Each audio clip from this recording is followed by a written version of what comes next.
إن الحمد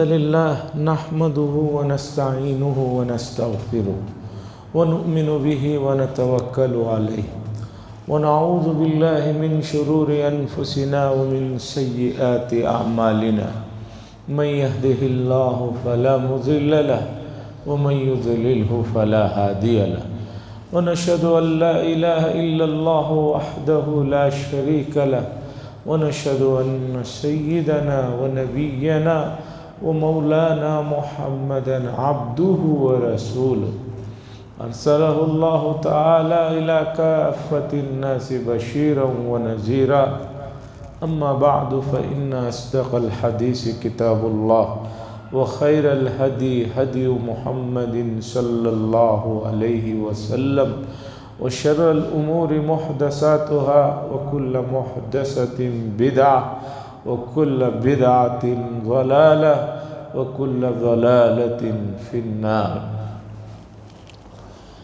قال الله تبارك وتعالى في القرآن المجيد والفرقان الحميد أم كنتم شهداء إذ حضر يعقوب الموت إذ قال لبنيه ما تعبدون من بعدي قالوا نعبد إلهك وإله آبائك إبراهيم وإسماعيل وإسحاق إلها واحدا ونحن له مسلمون. وقال صلى الله عليه وسلم انما بعثت لأتمم مكارم الاخلاق او كما قال صلی اللہ علیہ وسلم. عزیزان محترم، چاند کی 29 تاریخ ہے، جمادی الاخری کی یہ آخری جمعہ ہے اور زیادہ بلکہ 90% سے بھی زیادہ امکان یہ ہے کہ آج انشاءاللہ شام میں چاند نظر آئے گا مغرب میں. تو اگر چاند نظر آ جاتا ہے تو رجب کا مہینہ شروع ہو جاتا ہے اور رجب کا مہینہ اشہر حرم جو 4 مہینے محترم ہیں ان مہینوں میں سے ایک مہینہ ہے. اور یہ بات روایتوں میں رسول اللہ صلی اللہ علیہ وسلم سے ثابت ہے کہ آپ ایک تو ہر مہینے کا چاند اہتمام سے دیکھتے تھے اور دعا پڑھتے تھے، اور خاص طور پر جب رجب کا چاند نظر آتا تو رسول اللہ صلی اللہ علیہ وسلم یہ دعا پڑھتے تھے اللہم بارک لنا فی رجب و شعبان وبلغنا رمضان، کہ اللہ رجب میں ہمیں برکت عطا فرما اور شعبان میں بھی برکت عطا فرما اور سلامتی کے ساتھ ہمیں ماہ مبارک یعنی رمضان میں پہنچا. تو گویا رجب کا مہینہ اشہر حرم کے مہینوں میں سے تو ہے ہی، خصوصی طور پر اللہ کے نبی صلی اللہ علیہ وسلم نے اس میں برکت کی دعا فرمائی. برکت کا لفظ بڑا جامع اور وسیع معنی کو لیے ہوئے ہے. ایک تو برکت کا صحیح ترجمہ دوسری زبانوں میں ہم کر ہی نہیں سکتے. جو اور زبانیں ہیں ان زبانوں میں برکت کا صحیح ترجمہ کرنا مشکل ہے. عربی زبان جو قرآن مجید کی زبان ہے، رسول اللہ صلی اللہ علیہ وسلم کی زبان ہے اور جنتیوں کی زبان ہے، یہ ایسی وسیع اور جامع اور پیاری زبان ہے کہ اس کے اندر استعمال ہونے والے بہت سے الفاظ کے معانی دوسری زبانوں میں ترجمہ کرنا بہت مشکل ہے. میرے ایک استاد محترم جو حدیث کی بڑی کتابیں پڑھاتے ہیں، خاص طور پر ایک کتاب ہے شمائل ترمذی، یعنی رسول اللہ صلی اللہ علیہ وسلم کی ذات اطہر سے متعلق، اس میں صرف روایات حضور صلی اللہ علیہ وسلم کے خد و خامت کے بارے میں، آپ کے رنگ کے بارے میں، آپ کی داڑھی مبارک چلنے کے بارے میں، اٹھنے بیٹھنے کے بارے میں. شمائل ترمذی ایک مشہور حدیث کی کتاب ہے. اس میں رسول اللہ صلی اللہ علیہ وسلم کا جہاں رنگ کا ذکر آتا ہے تو میرے استاد ہمیشہ کہتے تھے کہ عربی میں یہ جو لفظ آیا ہے یہاں پر رسول اللہ صلی اللہ علیہ وسلم کے رنگ کو بتانے کے لیے کہ آپ کے چہرے کا رنگ مبارک کیسا تھا، جو لفظ استعمال ہوا ہے بڑی پریشانی ہوتی ہے کہ میں اسے اردو میں صحیح ترجمہ نہیں کر سکتا، اس لیے کہ اگر آپ کہیں آپ بہت گورے تھے تو گویا بہت سفید تھے، اور بہت سفید ہونا یہ کوئی خوبصورتی کی علامت نہیں ہے۔ آپ نے دیکھا ہوگا یورپینس کو، امریکنس کو یا ایرانیوں کو بہت کلر ہے، بہت سفید ہے، لیکن یہ خوبصورتی میں نہیں آتا ہے۔ اتنے زیادہ کلر ہونا یہ کوئی خوبصورتی نہیں ہے۔ اور اگر آپ کہیں کہ بھی لال تھے آپ صلی اللہ علیہ وسلم، بہت سرخ تھے، بہت سرخ ہونا بھی کوئی خوبصورتی کی بات نہیں ہے۔ کوئی آدمی مکمل لال ہوتا ہے تو ہم خود اسے ایک بار دیکھتے ہیں تو دوسری بار نگاہ اس کے اوپر نہیں ٹکتی، چہرہ پھیر لیتے، یہ کوئی خوبصورتی نہیں ہے۔ چونکہ رسول اللہ صلی اللہ علیہ وسلم کی خوبصورتی کے تذکرے میں صحابہ کہتے ہیں کہ نگاہ اٹھ گئی تو مشکل ہوتی تھی پھر واپس ہم اپنی نگاہوں کو پھیرنا، اپنی نگاہوں کو وہاں سے ہٹانا ہمارے لیے مشکل ہو جاتا تھا۔ تو اب ایسے موقع پر حدیث میں جو لفظ آیا ہے اس کا ترجمہ ہم دو چار الفاظ کو لے کر یہ کرتے ہیں کہ آپ صلی اللہ علیہ وسلم جو ہے نہ مکمل سفید تھے، وہ تو کوئی خوبصورتی نہیں ہے، برس کی بیماری والے بھی کافی سفید ہوتے ہیں، نہ سرخ تھے، بالکل لال ہونا یہ بھی کوئی خوبصورتی کی علامت نہیں ہے، یعنی ایسا رنگ تھا جسے ہم آخر میں اردو میں آ کر کرتے ہیں جیسے گندمی رنگ ہوتا ہے، کھلتا ہوا رنگ ہوتا ہے۔ تو بتانا میں یہ چاہ رہا ہوں کہ عربی زبان بڑی وسیع زبان ہے، تو رسول اللہ صلی اللہ علیہ وسلم نے جو برکت کے لیے دعا فرمائی رجب کے مہینے کی بالکل شروع میں چاند دیکھتے ہی، اس سے دو باتیں تو واضح طور پر سمجھ میں آتی ہیں۔ ایک تو یہ ہے کہ یہ مہینہ بہت محترم ہے، اسی لیے مخصوص طور پر اس کے لیے برکت کی دعا کی، اور دوسری بات یہ ہے کہ اشہر حرم والا مہینہ ہے۔ یہ جو مہینہ ہے 4 مہینے جن کا احترام رسول اللہ صلی اللہ علیہ وسلم سے بھی ہزاروں سال پہلے سے چلا آ رہا ہے، ان 4 مہینوں میں یہ بھی ایک مہینہ ہے۔ تو بہرحال برکت کی دعا فرمائی، اور برکت کا لفظ بڑا وسیع معنی اپنے اندر رکھتا ہے۔ برکت کے مفہوم میں بہت زیادہ خیر کا شامل ہونا، بہت زیادہ خیر کا جمع ہونا، یہ تمام چیزیں برکت کے مفہوم میں آتی ہیں۔ اور برکت کا مفہوم میں یہ چیز کہ جب اس کے اندر اتنا خیر ہے تو یہ برکت کیسے حاصل ہوگی؟ تو اس کے لیے ہمیں قرآن و حدیث نے بتایا برکت حاصل کرنے کا آسان طریقہ یہ ہے کہ آدمی اتباع شریعت کا اہتمام کرے، رسول اللہ صلی اللہ علیہ وسلم کی لائی ہوئی تعلیمات کو اپنائے تو خود بخود اس کی زندگیوں میں برکت چلی آئے گی۔ میں بارہا یہ بات بتاتے رہتا ہوں کہ ہمارے گزرے ہوئے اکابرین ہو، صحابہ ہو، تبع تابعین ہو، ان لوگوں کے احوال کو پڑھیے کہ ہر لائن میں یہ لوگ اتنے زیادہ مکمل تھے کہ اس کی نظیریں بعد کے زمانوں میں ملنا مشکل ہے۔ صحابہ اکرام کے حافظے کا عالم یہ تھا کہ ایک مرتبہ ایک چیز سن لی تو جو ہے اسے بھولتے نہیں تھے۔ بخاری شریف میں حضرت وحشی رضی اللہ تعالیٰ عنہ کا واقعہ آیا ہے، ان کا میموری پاور دیکھیے، ان کے قوت حافظے کا عالم لگائیے۔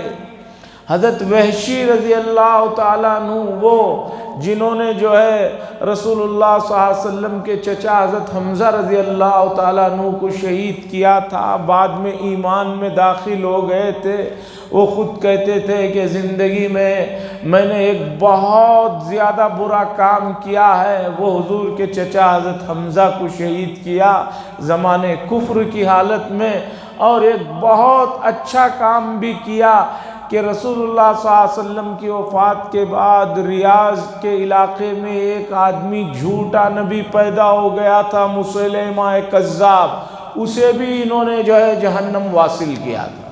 وہ کہتے ہیں ایک بہت اچھے آدمی کو میں نے قتل کر دیا، لیکن شاید اس کا تلافی یہ ہوئی کہ ایک بدترین آدمی جو روئے زمین پر تھا اس کا بھی گلا قما کرنے کا مجھے موقع ملا۔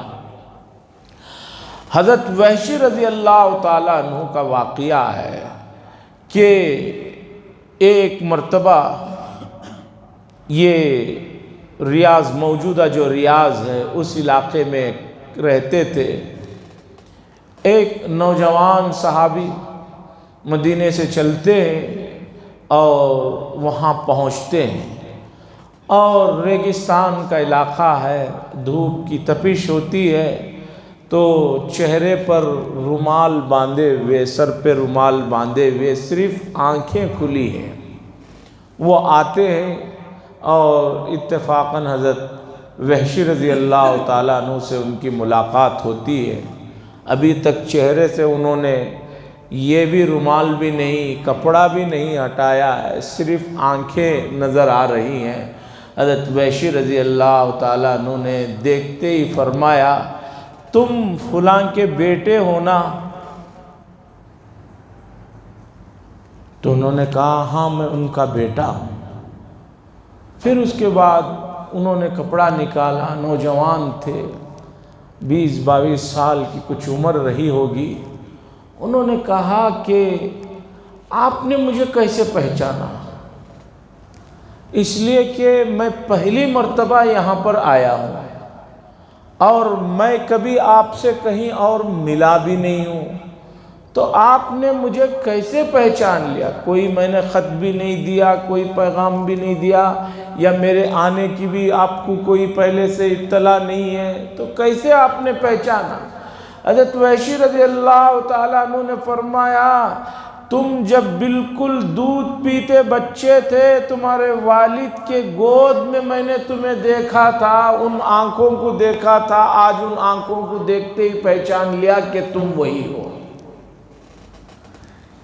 ان لوگوں کا میموری پاور دیکھیے کہ ایک مرتبہ آنکھوں کو دیکھا ہے بچپن میں، 20 سال کے بعد پھر دوبارہ صرف آنکھوں کو دیکھ کر آدمی پہچان لے۔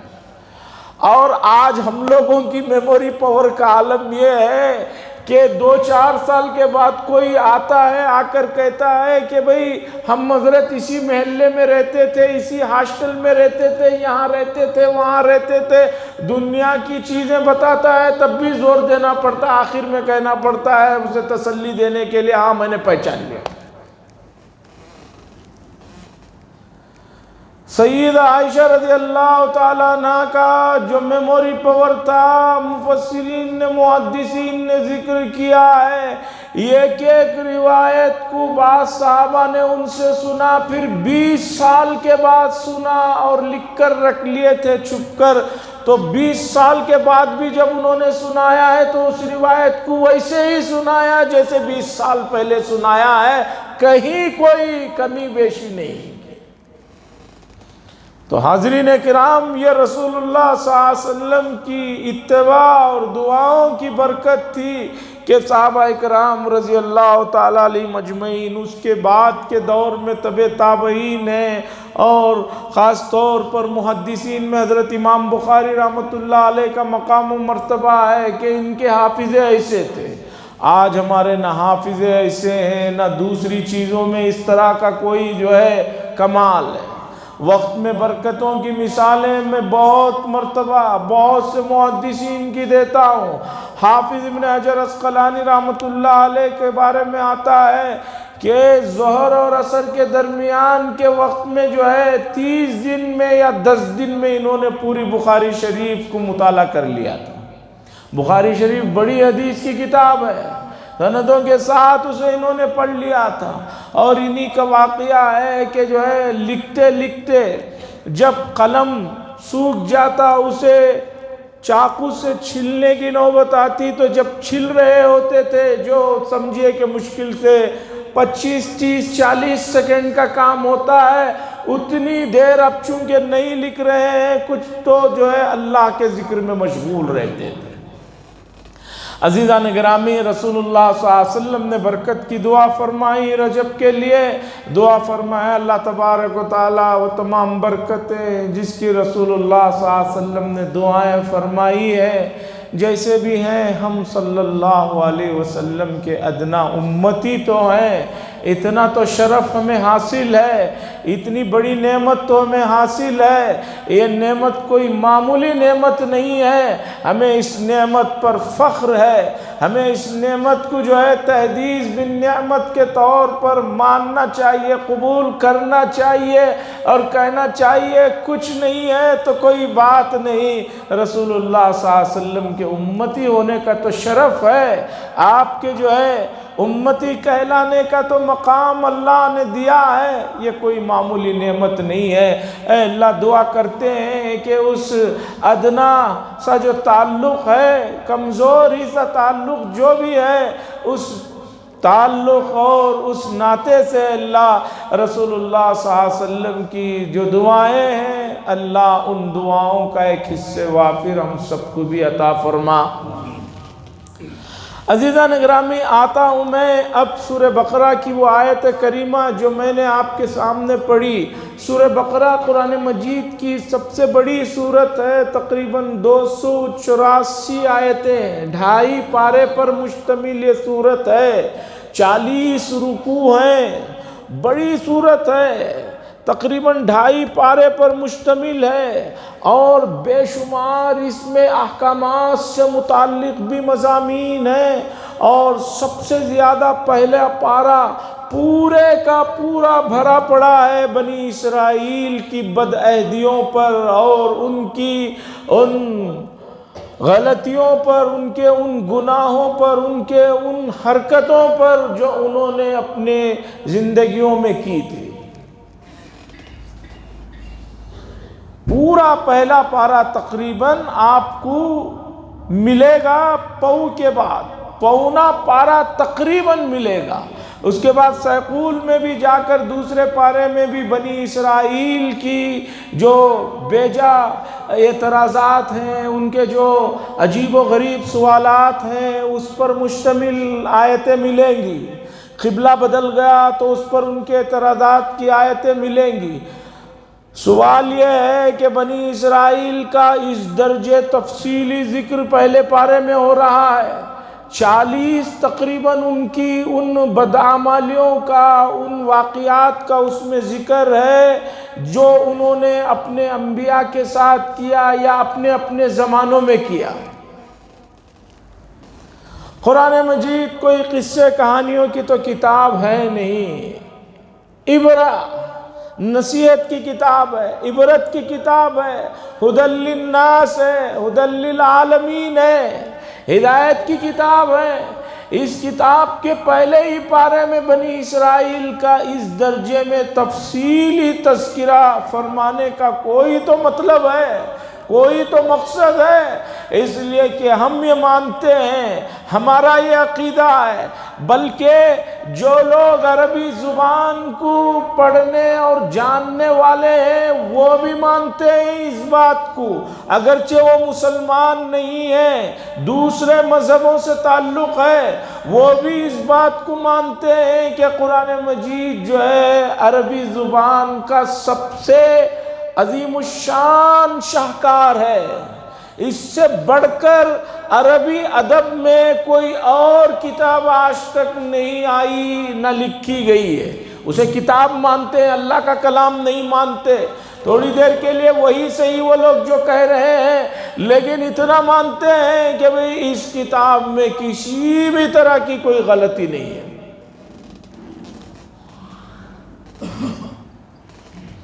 اور انسان کی کتابوں کا غلطیوں کا کیا عالم ہے، آپ اس کا اندازہ لگائیے۔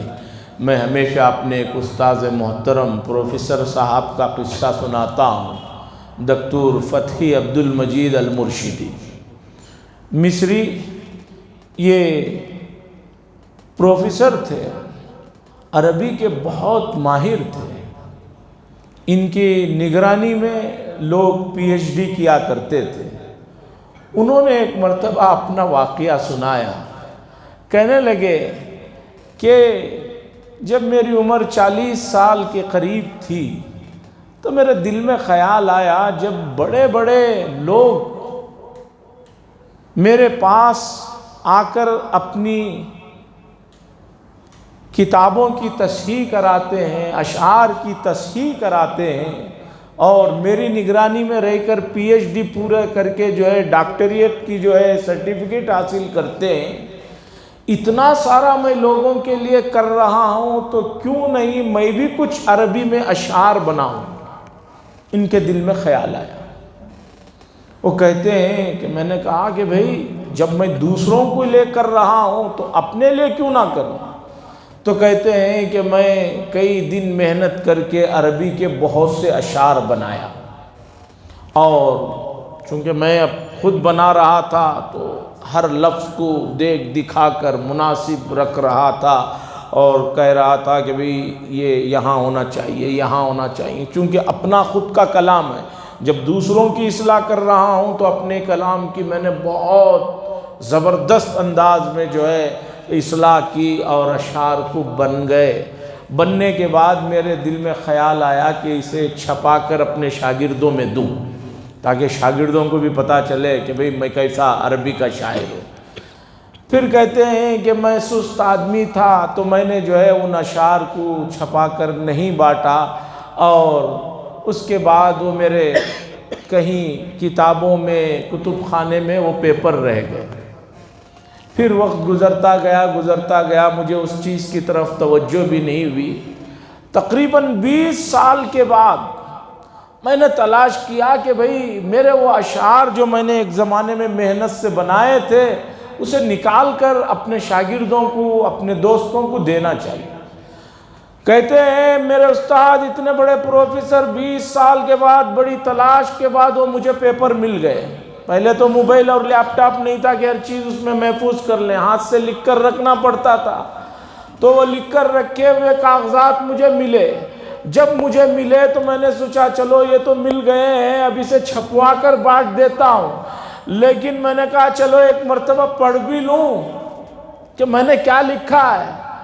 کہتے ہیں کہ جب میں نے اشعار پڑھا تو اس کے بعد میں نے بہت اللہ کا شکر ادا کیا کہ 20 سال پہلے میں نے یہ اشعار دوستوں کو اور شاگردوں کو جو نہیں دیا، وہ بہت بڑا اللہ کا احسان ہے۔ 20 سال بعد جب میں اپنا کلام پڑھ رہا ہوں تو مجھے ہنسی آ رہی ہے، اس میں دنیا بھر کی غلطیاں نظر آ رہی ہیں، اور میں نے کہا کہ اللہ تیرا بڑا کرم ہے کہ میری اس غلطی کو لوگوں تک نہیں پہنچایا۔ اس کے بعد میں نے پھاڑ کر اسے پھینک دیا۔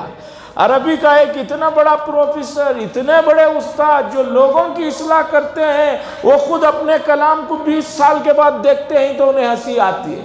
لیکن قرآن مجید کا کمال دیکھیے، 1450 سال گزر گئے ہیں، عربی زبان کو جس درجے میں مسلمان جانتے ہیں، یہاں کے نہیں، عرب کے یا آس پاس کے عربی ملکوں کے جو لوگ جانتے ہیں، اس سے زیادہ پیمانے پر عیسائی اور یہودی بھی عربی زبان کے ماہرین ہیں۔ میں ابھی جس استاد کا اپنے تذکرہ کر رہا تھا، میں نے ان سے پوچھا تھا کہ حضرت آپ نے اس درجے کی، اس اعلیٰ کوالٹی کی عربی زبان کس سے حاصل کی؟ تو انہوں نے بتایا تھا کہ میں نے جرمنی میں، خود مصر کے رہنے والے ہیں اور عربی میں ماحول میں پلے بڑے ہیں، وہ کہہ رہے ہیں کہ میں نے اس زبان کو حاصل کیا، جرمنی میں حاصل کیا، اور میرے جو استاد تھے وہ اعلیٰ درجے کے پکے عیسائی استاد تھے۔ عزیزان گرامی، امت بہت بے خبری کی زندگی میں جی رہی ہے، امت بہت آرام کی زندگی میں جی رہی ہے، غفلت میں پڑی ہوئی ہے، اور بالکل مست ہو کر جو ہے اپنی زندگی کو یہ سمجھ رہی ہے کہ دنیا یہی ہے، بس اس کے سوا کچھ نہیں ہے۔ عزیزان گرامی، علامہ اقبال صاحب کے بعض اشعار ہیں، انہوں نے کہا ہے کہ امت کو بیدار کرنے کے لیے بار بار حادثات رونما ہو رہے ہیں، لیکن ان حادثات سے امت بیدار نہیں ہو رہی ہے، یا بہتر اللہ جانتا ہے کہ بیدار ہونا نہیں چاہ رہی ہے۔ امت جو ہے بیدار ہونے کے لیے تیار نہیں ہے، اور یہ غفلت اور یہ بے پرواہی اور اس طرح کی یہ مستی امت کو جو ہے دنیا میں بھی جو ہے ذلیل و خوار کر کے رہے گی، اور آخرت میں بھی جو ہے خسارے کے سوا کچھ ہاتھ آنے والا نہیں ہے۔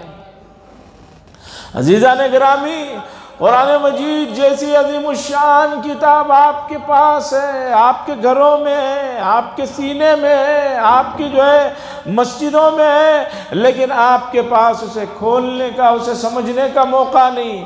دنیا میں جو حالات پیش آ رہے ہیں، جو تغیر رونما ہو رہا ہے، جو انقلابات پیش آ رہے ہیں، یہ انقلابات ایک عام آدمی کے لیے تو بڑی حیرت کی چیزیں ہیں، لیکن امت محمدیہ کا فرد اگر قرآن و حدیث کا مطالعہ کرے گا تو یہ تبدیلیاں، یہ جو ہے ایک طرح سے منافقوں کی بھرمار کہ جو ہے منافق بھرتے جا رہے ہیں دنیا میں تعداد کے اعتبار سے۔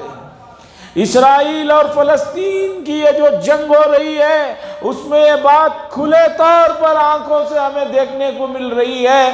ہم جنہیں بہت زیادہ مسلمان سمجھ رہے تھے، ہم جنہیں بہت زیادہ اعلیٰ درجے کا جو ہے ایک امتی سمجھ رہے تھے، وہ لوگ بدترین منافقین بلکہ اس سے بھی نیچے کے درجے کے لوگوں میں ہمیں نظر آ رہے ہیں۔ حاضرین اکرام، 100 دن ہونے آ رہے ہیں، رسول اللہ صلی اللہ علیہ وسلم نے ہمیں یہ سب چیزوں کی خبر دی ہے۔ تو سورہ بقرہ میں بنی اسرائیل کا بڑا لمبا اور تفصیلی تذکرہ ہے۔ کیوں تذکرہ ہے؟ اس لیے تذکرہ ہے، اسے سمجھنے سے پہلے شیخ سعدی کی یہ بات سمجھیے۔ حضرت شیخ سعدی رحمۃ اللہ علیہ سے کسی نے پوچھا کہ آپ نے کہاں سے ادب سیکھا، کس بڑے آدمی سے آپ نے ادب سیکھا؟ تو حضرت شیخ سعدی نے فرمایا، میں نے ادب باادب لوگوں سے نہیں سیکھا، بے ادبوں سے سیکھا ہے۔ لوگوں نے کہا کہ وہ کیسے؟ بھئی ادب تو ادب والوں سے سیکھا جاتا ہے، آپ بے ادبوں سے کیسے سیکھے؟ تو انہوں نے فرمایا کہ جب بھی کوئی میرے سامنے بے ادبی کرتا ہے یا گستاخیاں والا معاملہ کرتا ہے تو میرے دل نے کہا یہ بے ادبی ہے، یہ گستاخیاں ہیں، مجھے یہ نہیں کرنا ہے۔ اس سے میں نے ادب سیکھا۔ تو اب آپ اس بات کو سننے کے بعد آئیے کہ قرآن مجید میں خاص طور پر 40 چیزوں کو تفصیل کے ساتھ بنی اسرائیل کی بدعہدیوں کو، ان مستیوں کو، برائیوں کو تفصیل سے قرآن نے ذکر کیا، اور اس کے بدلے میں ان پر جو عذابات آئے ان عذابات کو بھی قرآن نے تفصیل سے ذکر فرمایا، اور پہلے پارے ہی میں رکھا ہے۔ ایسا نہیں کہ 30ویں پارے میں رکھا ہے یا 26ویں پارے میں رکھا ہے۔ آدمی جب کھول کر پڑھے گا تو سب سے پہلے اسے ان آیتوں پر سے گزرنا ہوگا جس میں اللہ تبارک و تعالیٰ نے ان لوگوں کی بدعہدیوں کو، ان کی گستاخیوں کو، ان کی نافرمانیوں کو، ان کے گناہوں کو، ان کی برائیوں کو ذکر فرمایا، اور اس کے بعد عذابات کو ذکر فرمایا، اس لیے کہ امت یہ سمجھ جائے کہ اللہ کے ہاں قوانین میں کوئی تبدیلی نہیں ہے۔ اللہ کے ہاں قانون یہ کی ہے کہ جو بھی آدمی گستاخیاں، نافرمانیاں اور بدعہدیاں کرے گا تو اس کے بدلے میں اسے اس طرح کے عذابات ملیں گے۔ اور اللہ نے ذکر فرمایا کہ بنی اسرائیل کو جو عذابات ملے ان پر جو ہے ذلت کو، ان پر مسکنت کو، اور ان کے اوپر جو ہے تباہی کو اللہ نے لکھ دیا۔ اب امت اگر تجزیہ کرے، سرچ کرے، تحقیق کرے تو جن گناہوں میں بنی اسرائیل مبتلا تھی اپنے دور میں، انبیاء کے زمانوں میں، ان برائیوں میں سے کتنے % ہم لوگ ہیں دیکھیں گے تو آپ کو پتہ چلے گا۔ اور خاص طور پر وہ حدیث جس میں رسول اللہ صلی اللہ علیہ وسلم نے فرمایا، اے امت بنی اسرائیل کے نقش قدم پر چلے گی،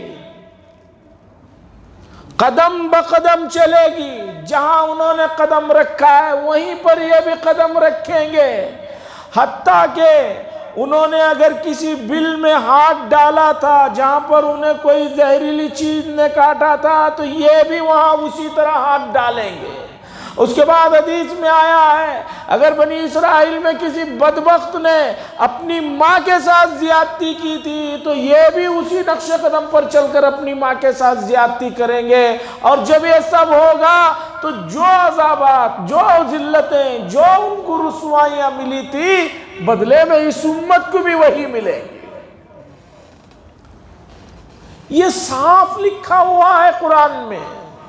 اور خاص طور پر 15ویں پارے کی یہ آیت جس میں بنی اسرائیل کو فلسطین سے جلا وطن کر کے 2 مرتبہ جو ان کی حالت پیش آئی تھی اس کا تذکرہ کرتے ہوئے قرآن نے کہا ان احسنتم احسنتم لانفسکم وان اسأتم فلہا، اگر تم اچھا کرو گے تو وہ اچھائی کا بدلہ تمہیں اچھا ملے گا، وان اسأتم فلہا، اور اگر تم برائی کرو گے، نافرمانی کرو گے، فعلیہا، اس کا وبال بھی تمہیں ملے گا، وان تم ادنا، قرآن نے کہا تم لوٹو گے تو ہم بھی لوٹیں گے۔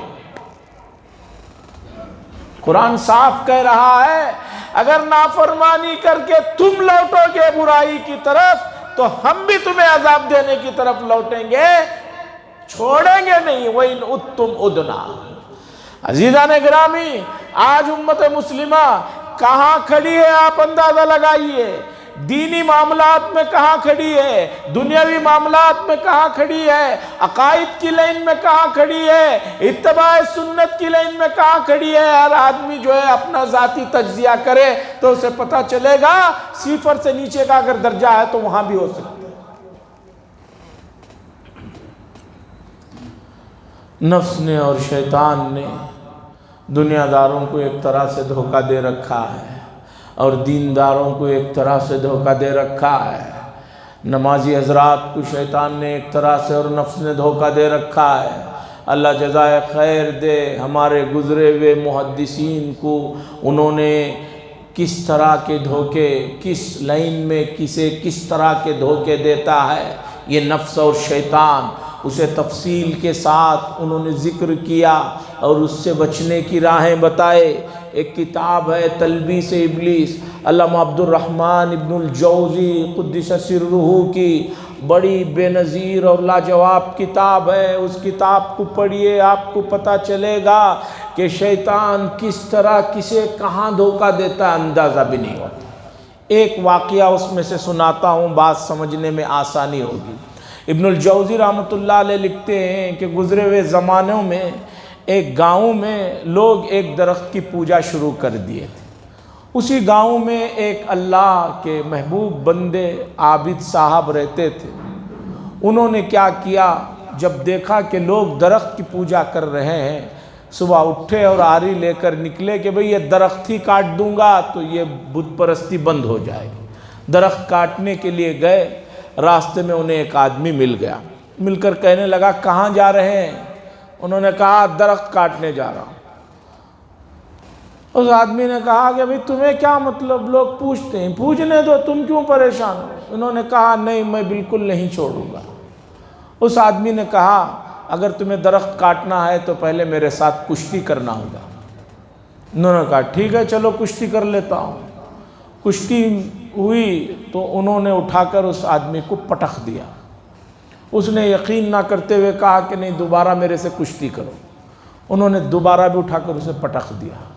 تو اب اس آدمی نے کہا کہ بھئی کشتی میں تو تم جیت چکے ہو، میں تمہیں ایک بہت اچھی بات بتاتا ہوں، تم روزانہ جب صبح اٹھو گے تو تمہارے تکیے کے نیچے 2 درہم تمہیں مل جایا کریں گے۔ جس سے تمہارے کھانے پینے رہنے کا خرچہ بھی ہو جائے گا، اس درخت کو کاٹنے کا ارادہ چھوڑ دو۔ انہوں نے کہا ٹھیک ہے، چلے گئے۔ صبح اٹھے تو 2 درہم ملے، پہلے دن خوش ہو گئے۔ دوسرے دن صبح سو کر اٹھے، درخت دیکھا تکیے کے نیچے 2 بھی نہیں، 1 بھی نہیں۔ پھر ان کو غصہ آیا اور نکلے، یہ کہنے لگے آج تو درخت کاٹ کر ہی دم لوں گا۔ کاٹنے جا رہے تھے، رستے میں وہی آدمی ملا، اس نے کہا کہاں جا رہے ہو؟ انہوں نے کہا درخت کاٹنے جا رہا ہوں، تم بڑے جھوٹے ہو۔